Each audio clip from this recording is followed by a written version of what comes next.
कहते थे कि नसीबों के गानों के बगैर जी थिएटर चल नहीं सकता, लेकिन अब 80 के करीब गाने बैन हो रहे हैं और थिएटर चल रहा है। पहले ख़त्म होता नज़र आ रहा था जो थिएटर है, अब इसकी उम्र बढ़ गई है। इसको जिम्मेदार करार देती हैं इस बेहूदगी का, गलाजत का, जो एक अचानक से बम फटा। जो उस वक्त का माहौल था, जो लोग जिस चीज़ को पसंद कर रहे थे वो हो रहा था। अमूमन फनकारों से जब सवाल किया जाता है तो वो कहते हैं जी कि वो पहले बेहूदगी हो रही सी है, हुण बहुत अच्छा स्टेप हो गया है, हुण बहुत अच्छा स्टेप।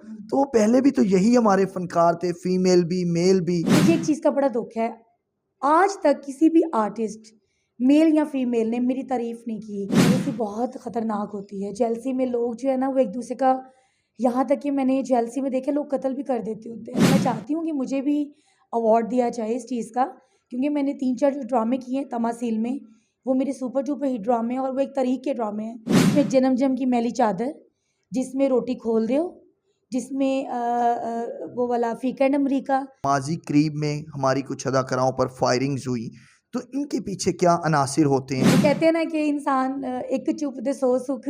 बहुत से लोग जो आपका ड्रामा देखने के लिए आते होंगे वो आपके इश्क में भी, मोहब्बत में भी गिरफ्तार हो जाते हैं। टीवी प्रपोजल आते हैं, मैंने कहा अब तो मेरी शादी हो गई है, अब तो बस कर दे। लेकिन वो कहते हैं कि कोई बात नहीं, हम अभी फिर भी हम वो क्या कहते हैं, असी पाकिस्तानी असी ट्राई जारी रखांगे।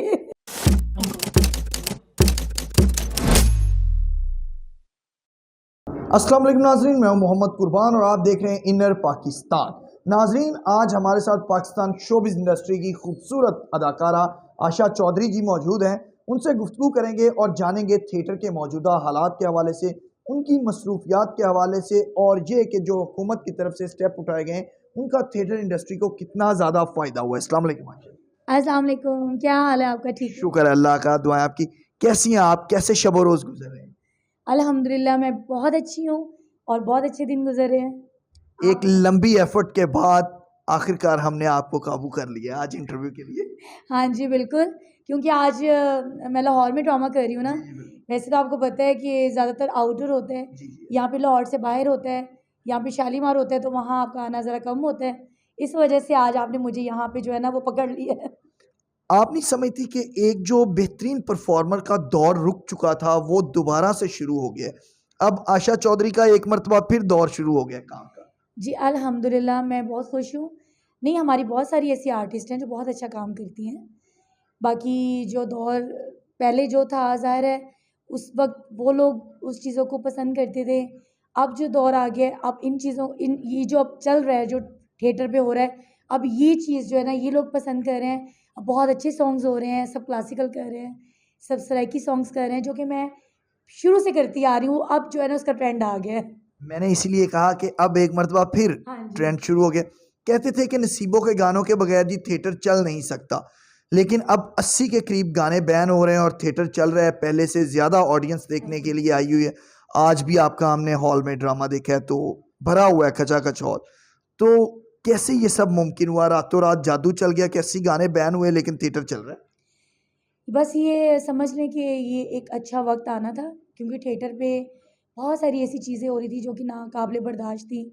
और देख लेना कि ये अल्लाह का कोई करम हुआ है और माशाल्लाह थिएटर्स चल रहे हैं, सब बहुत हैप्पी हैं और बड़ा अच्छा काम हो रहा है। और मैं क्रेडिट देना चाहूँगी उज़्मा बुखारी साहिबा को, जो कि इन्होंने इतना अच्छा ये कदम उठाया और हमारे जो है ना थिएटर की जो है ना वो एक समझ लीजिए कि उम्र बढ़ गई है अब। पहले ख़त्म होता नज़र आ रहा था जो थिएटर है, अब इसकी उम्र बढ़ गई है। अच्छा जी, किसको ज़िम्मेदार करार देती हैं इस बेहूदगी का, गलाज़त का, जो एक अचानक से बम फटा और कुछ थिएटरों पर वो हर तरफ फैल गया?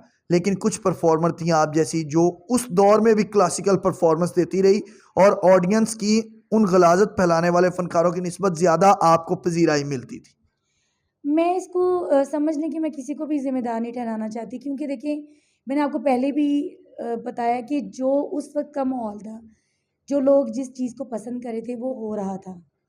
अब जैसे हमने वो कहते हैं ना कि जिस दिन वो पंजाबी में कि जिस चीज़ नूं तुसी जिस तरह दा आदी कर दोगे ना ऑडियंस नूं या किसी भी चीज़ को, वो उस चीज़ पे आदी हो जाते हैं। अब देखिए हम अच्छा काम कर रहे हैं, लोग उसको एप्रिशिएट कर रहे हैं। यही अगर हम पहले करते तो मज़ीद हमारे थिएटर की जो है ना वो लोगों को उसको ज़्यादा एप्रिशिएट करना था हमारे। उस डांस के दौर में आपको क्लासिकल परफॉर्म करते हुए मुश्किल होती थी कि मेरे से पहले मैं मेन ड्रामा कर रही हूँ, क्लासिकल परफॉर्मेंस देनी है, लेकिन मेरे से आने वाली लड़कियाँ बहुत कुछ करके स्टेज पर चली जाती हैं और अब मैंने जाना है, परफॉर्म भी करना है और उनसे ज़्यादा क्लैप भी लेनी है, इस चीज़ का प्रेशर होता था? मैं अपने अल्लाह का जितना भी शुक्र अदा करूँ वो कम है। और यकीन माने कि मैंने उस दौर के अंदर उन सब लड़कियों के साथ काम किया है, और उसमें भी मैंने जो है ये क्लासिकल या एक अच्छा परफॉर्म करने की कोशिश की है, और मुझे उसमें वाक़ई लोगों ने उसमें मुझे एप्रिशिएट किया है, और मुझे बहुत इस चीज़ पे जो है ना लोगों ने पसंद किया। हालाँकि अल्लाह को ये काम पसंद नहीं है, इसलिए मैं ये कहूँगी नहीं कि मुझे अल्लाह ने बड़ी इज़्ज़त दी है। मैं सिर्फ़ ये कहना चाहूँगी कि मैंने जो भी परफ़ॉर्म किया, मुझे उसमें वाक़ई मुझे जो है ना एप्रिशिएट किया। अमूमन फनकारों से जब सवाल किया जाता है तो वो कहते हैं जी कि वो पहले बेहूदगी हो रही सी, है हुण बहुत अच्छा स्टेप हो गया, है हुण बहुत अच्छा स्टेप। तो वो पहले भी तो यही हमारे फनकार थे, फीमेल भी मेल भी, तो अब अचानक ठीक हो गए, तो ये हम काम कुछ अर्सा पहले नहीं कर सकते थे? खुद अपना एहतसाब खुद नहीं कर सकते थे? यही मैं चाह रही थी ना कि ये होना चाहिए था, क्योंकि जब मैं उस दौर में ये वाला काम कर रही हूँ, अच्छा काम करने की कोशिश कर रही हूँ, मुझे लोग अक्सर कहते हैं कि आपने हमेशा क्लासिकल किया है, लेकिन हाँ, मैं एक आपके शो के थ्रू एक बात कहना चाहूँगी कि मुझे एक चीज़ का बड़ा दुःख है। आज तक किसी भी आर्टिस्ट, मेल या फीमेल, ने मेरी तारीफ़ नहीं की, कि कभी मेरी तारीफ़ की हो कि आशा चौधरी बहुत अच्छा काम करती है, या वो क्लासिकल करती थी, या वो डांसर अच्छी है। कभी भी ऐसा नहीं हुआ। ये मैं अपने मुँह से खुद कह रही हूँ ये बात, अपने मुँह से मियाँ मिट्ठू बन रही हूँ कि मैंने हमेशा अच्छा काम किया है। क्योंकि आप लोग कहते हैं, आपने भी कहा है कि आशा आपने उस दौर में भी क्लासिकल किया, बिल्कुल, अच्छा बिल्कुल। काम किया। आप मुझे हमेशा से जानते हैं। मुझे इस फ़ील्ड में जो है वो 19-20 साल हो चुके हैं, और इन 20 सालों में ना आप लोग जो हमारे सोशल मीडिया या जो हमारे एंकर्स हैं या जो हमारे होस्ट हैं, वो हमेशा तारीफ़ करते हैं। कभी किसी आर्टिस्ट ने मेरी तारीफ़ नहीं की, और मुझे इस बात का बड़ा दुःख होता है।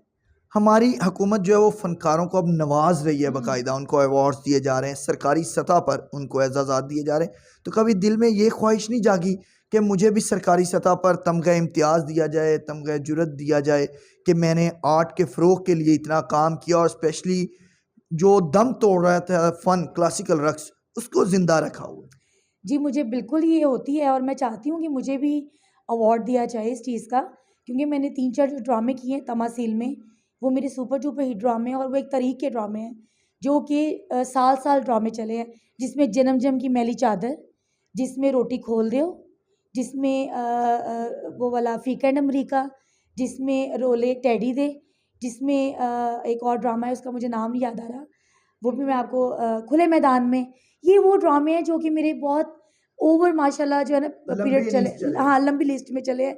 यानी कि साल, 6 माह, 3 महीने इस तरह ये ड्रामे चले हैं, और मुझे इस बात का क्रेडिट है। और मुझे अक्सर लोग कहते हैं कि जे असी वो कहते हैं कि असी किताब खोली ना, ते तेरे जड़े ना हिट ड्रामे ने, मतलब मुझे अक्सर लोग कहते हैं।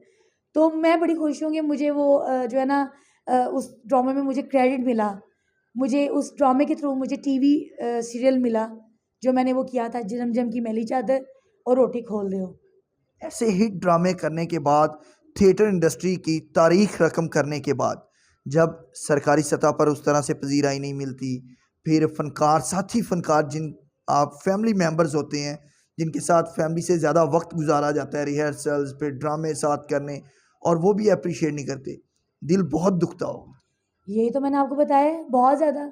और ख़ैर अब क्या कर सकते हैं, बस वो कहते हैं ना कि इंसान एक चुप दे सौ सुख, तो ये चीज़ जो है ना ये बेहतर है। जब आपने स्टार्ट किया तब कंपटीशन कम था, अब जिद्दत आ चुकी है, वक्त में रक्स की जो है वो शक्लें बदल चुकी हैं, बहुत। तो अब मुश्किल होती है पहले की निस्बत, ज़्यादा कंपटीशन, ज़्यादा तैयारी करना, ज़्यादा रिहर्सल करना? जी, अब बहुत ज़्यादा कॉम्पिटिशन हो गया है।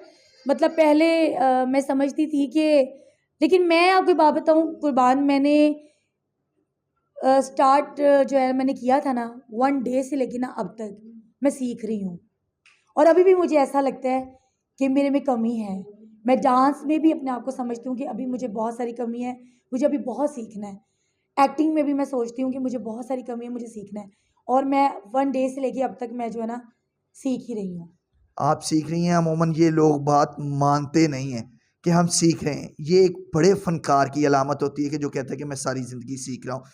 क्या कहना चाहेंगी बहुत से लोग जो आपका ड्रामा देखने के लिए आते होंगे वो आपके इश्क में भी मोहब्बत में भी गिरफ्तार हो जाते हैं, तो कभी इस तरह के प्रपोजल आए और फिर उनको किस तरह से टाल दिए?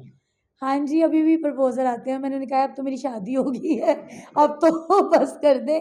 लेकिन वो कहते हैं कि कोई बात नहीं, हम अभी फिर भी हम वो क्या कहते हैं, असी पाकिस्तानी असी ट्राई जारी रखांगे। तो जो है बड़े 1-2 इश्क भी हुए। आपको भी? मुझे भी ज़ाहिर है जब अगले को होता है फिर हमें भी हो जाता है। सही है। जब अगला इतनी एफ़र्ट करता है फिर हम भी कहते हैं यार इतनी बेचारी वो सॉरी इतना बेचारा एफ़र्ट कर रहा है, तो फिर हमें भी कुछ तो 1 से 2 इश्क हुए, उसके बाद ख़त्म हो गए, टूट गए। और अब शुक्र है अल्लाह का कि मेरी शादी है और अब जो इश्क भी है, जो इज़्ज़त भी है वो सिर्फ़ मेरे शौहर के लिए है और मैं कहती हूँ मरते दम तक वही रहे, अल्हम्दुलिल्लाह। लड़कियों में जेलसी होती है तो फनकारों में तो बहुत ज़्यादा होती होगी कि मैं नुमायाँ दिखूँ, मैं नुमायाँ दिखूँ। हुँ। तो ये कितनी फनकार के लिए नुकसानदेह भी होती है जेलसी और पॉजिटिव कितनी होती है? जेलसी बहुत ख़तरनाक होती है। जेलसी में लोग जो है ना वो एक-दूसरे का यहाँ तक कि मैंने जेलसी में देखे लोग कत्ल भी कर देते होते हैं। जेलसी नहीं होनी चाहिए, हसद नहीं होनी चाहिए। अपने अल्लाह से माँगे, अपने आप को वो क्या कहते हैं सँवारें, निखारें। लोग आपसे मोहब्बत करें, आप अपने आप से मोहब्बत करेंगे, लोग आपसे मोहब्बत करेंगे। अच्छा, आपने खुद ही ज़िक्र कर दिया कि लड़कियों में जेलसी और हसद पाया जाता है। तो इस जेलसी और हसद में हमने देखा है कि बहुत सी लड़कियां जो होती हैं वो मैचिंग ड्रेसिंग कर लेती हैं और इश्यूज़ क्रिएट होते हैं, कभी गानों के इश्यूज़ क्रिएट होते हैं। तो इस तरह की चीज़ें आपको भी फेस करनी पड़ी ज़िंदगी में? अच्छा मेरे साथ ना अक्सर ऐसा होता है कि मैं ज़्यादातर कलर पहनती हूँ डार्क कलर। जैसे कि मुझे मेरा फ़ेवरेट कलर है ब्लैक, तो मेरे हर ड्रामे में ब्लैक कलर ज़रूर होता है। मतलब यहाँ मेरी एंट्री ड्रेस होगा या मेरा गाने वाला ड्रेस ब्लैक कलर का ज़रूर होता है। और इत्तेफ़ाकन इस ड्रामे में मैंने रेड कलर बनवाया गाने के लिए ना, तो इस ड्रामे में भी ना सबने रेड ही हो गया। तो मैंने क्या किया, मैंने बजाय उन्हें मना करने के मैंने खुद अपना कलर चेंज कर लिया और फिर मुझे ब्लैक पहनना जो है ना पड़ गया। सही है। मतलब मुझे खुद जो है ना वो ब्लैक ही ड्रेस करना पड़ गया गाने में कि मैंने रेड बनवाया था बड़े शौक से। लेकिन वो बहुत सारी लड़कियां हमारी जितनी भी साथ काम कर रही हैं, शमा का और उसका उरूज का और जो एक और लड़की है अमरोज़िया, उनका ना रेड कलर हो गया, तो मैंने चेंज कर लिया है। अच्छा आशा, अमूमन लोग ये तसव्वुर करते हैं कि जो शोबिज़ सेलिब्रिटीज़ होती हैं वो जिस तरह से रंगीन दुनिया में स्टेज के ऊपर दिखाई देती हैं ऐसे ही शायद उनकी घरेलू लाइफ भी होती है। तो इस हवाले से बताएं कि घर में आप अपने काम काज भी खुद करती हैं, शादी हो चुकी है तो खाना भी मियाँ को खुद बना कर देती हैं, पराठे खुद बना कर खिलाती हैं उनको क्या, या फिर कोई नौकर चाकर हैं, पूरा सारा सिस्टम खुद नहीं हाथ लगाना? नहीं, मुझे घर का काम करने में बहुत अच्छा लगता है। मुझे बड़ा शौक़ है मैं अपने घर को साफ़ रखूं, लेकिन ज़ाहिर है नौकर तो हैं, उसके बावजूद जो है ना मैं छोटी-छोटी चीज़ें करती रहती हूँ। मतलब जो काम वाले हैं ना, वो जो काम वाली रखी हुई है, वो काम जो है ना वो हमारे मुताबिक नहीं करते। मतलब वो कोनों में से वो पूरा सफाई नहीं करते, कहीं से कोई डस्टिंग रह जाती है, कहीं से कोई चीज़, तो वो मैं खुद करती हूँ। फिर बाद में मैं देखती हूँ कि कहाँ से कौन सी चीज़ नहीं की उसने। इवन कि मैं वॉशरूम जाऊँगी, मैं वॉशरूम चेक करती हूँ कि वॉशरूम इसने सही वॉश किया या नहीं किया। तो मुझे बड़ा अच्छा लगता है, मैं अपने घर को साफ़ भी रखती हूँ और मैं खाने भी बनाती हूँ। अक्सर ऐसा होता है कि मैं सुबह नाश्ता जो है वो मैं अपने हस्बैंड को और मैं हम दोनों करते हैं इकट्ठे। तो मैं हमेशा जो है ना वो चीज़ ऑमलेट और नूडल्स इस तरह की चीज़ें या फिर पॉपकॉर्न, ये चीज़ें मैं जो है ना घर में बनाती हूँ। यानी कि हम ये कह सकते हैं कि आशा चौधरी बड़ी सख्त किस्म की होम मिनिस्टर है। हाँ जी, और मेरे हस्बैंड ने मेरे जो मोबाइल पे नाम सेव किया हुआ है ना, वो होम मिनिस्टर के नाम से किया हुआ है। ये हर दूसरे शौहर बेचारे की मजबूरी है। आखिर में क्या पैगाम देंगी अपने चाहने वालों को, अपने देखने वालों को? आपकी परफॉर्मेंस भी आ चुकी है, तो क्या कहेंगी? मैं ये कहना चाहूँगी कि जो लोग मुझे इतनी मोहब्बत करते हैं और जो मुझे इतना अप्रिशिएट करते हैं, मुझे अपनी दुआओं में याद रखें। और जिस तरह से आप हमेशा से मुझे प्यार करते आए हैं, मुझे सपोर्ट करते आए हैं, मुझे हमेशा मोहब्बत और सपोर्ट चाहिए आपकी। और मेरे देखने वालों को अल्लाह पाक ढेर सारी खुशियाँ दे, इनकी लंबी ज़िंदगी करे, मेरे माँ बाप की लंबी ज़िंदगी करे और अल्लाह हम सबको जो है ना वो अपने हिफ्ज़ व ईमान में रहने की तौफीक दे। बस मैं ये कहना चाहूँगी, और हमारे पाकिस्तान को अल्लाह पाक कायम दायम रखे। बहुत शुक्रिया आशा जी। नाज़रीन, आपने आशा चौधरी की खूबसूरत गुफ्तगू सुनी जिसमें उन्होंने शोबिज़ नगरी के हवाले से भी गुफ्तगू की, अपनी पर्सनल लाइफ के हवाले से भी उन्होंने गुफ्तगू की। आशा चौधरी से एक और भी बहुत जल्द हम नशिस्त रखेंगे। आज उनकी परफॉर्मेंस जो है वो थोड़ी ही देर में शुरू होने वाली है। आप तक के लिए इतना ही। मुझे मोहम्मद कुर्बान को आशा चौधरी के साथ दीजिए इजाज़त। अल्लाह ने के बाद।